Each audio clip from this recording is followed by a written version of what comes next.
Muchas gracias, presidenta. Es difícil que el Gobierno lo pueda hacer peor que lo que lo ha hecho con este tema, y todo por tomar una decisión sin pensar en las consecuencias, por tomar una decisión por sectarismo ideológico o por tomar una decisión pensando únicamente en a ver cómo saco dinero para así contentar a mis socios populistas independentistas. Y cualquiera de las dos razones pues son malas. Yo no sé cuál es peor de las dos razones.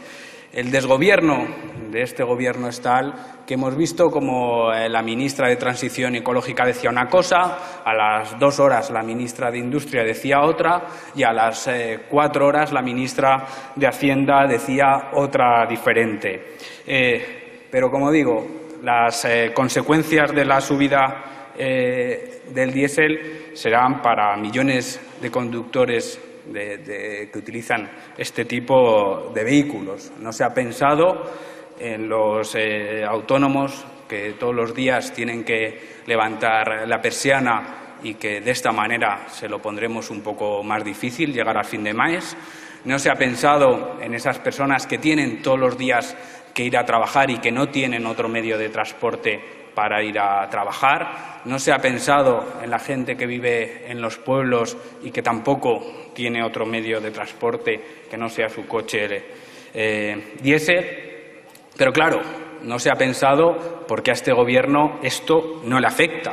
Este Gobierno está tan preocupado por el cambio climático que se moviliza con un helicóptero Super Puma, un Falcon y un Airbus para ir a Valladolid, un trayecto que se puede hacer en AVE en 55 minutos. Este Gobierno moviliza toda esa tropa aeronáutica, pero eso sí, le dice a los españoles que son ellos los que contaminan.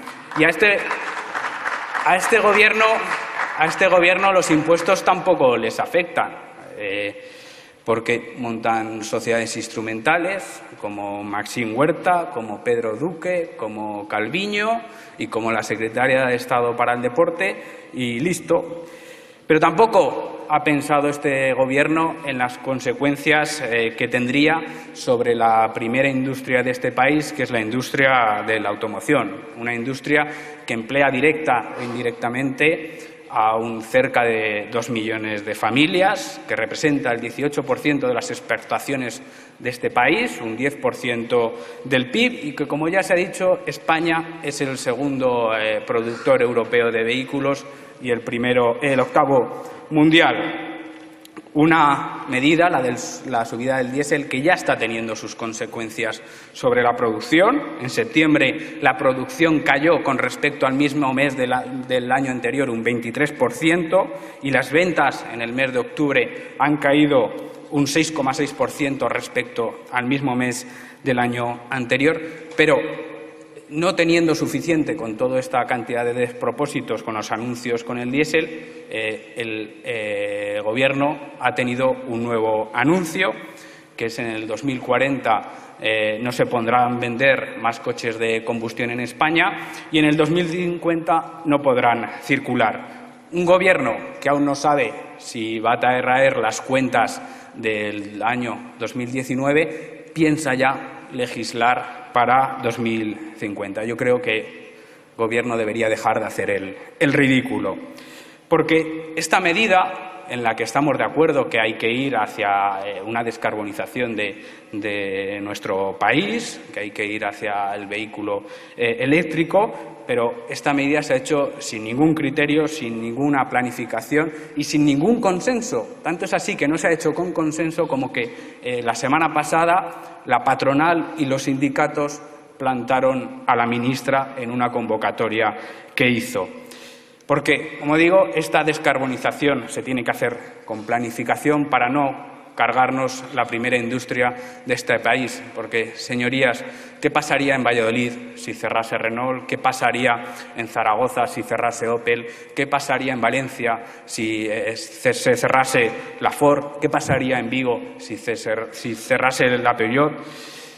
Y Como digo, también se ha hecho sin dotación ninguna. El Reino Unido ha aprobado un plan de 1.500 millones de libras para ir hacia esa transición hacia el vehículo eléctrico, Alemania de 1.000 millones de euros y España en 5 años apenas ha gastado poco más de 70 millones de euros. Pero este año, en estos presupuestos del 2018, había más de 60 millones de euros y aún no se han ejecutado esos millones de euros que había en los presupuestos generales. Pero, señorías del Partido Popular, tampoco ustedes están para sacar mucho pecho, porque la mayor subida de impuestos de la historia de la democracia de España la hizo el Partido Popular con Casado como portavoz del Partido Popular. Y tampoco pueden sacar mucho pecho porque en todos estos años no han adoptado ninguna medida para favorecer el vehículo eléctrico como se debería hacer, pese a que se aprobó un plan, una agenda sectorial con 20 medidas y ustedes no han hecho nada. En definitiva, señorías, trabajaremos sin sectarismo ideológico, con todos los agentes implicados en el sector, para trazar una estrategia nacional que permita que nuestra industria de la automoción se adapte a los retos importantes y fundamentales a los que se enfrenta y le permita seguir siendo líder y tractor de la economía española. Muchas gracias. Muchas gracias, señor Gómez.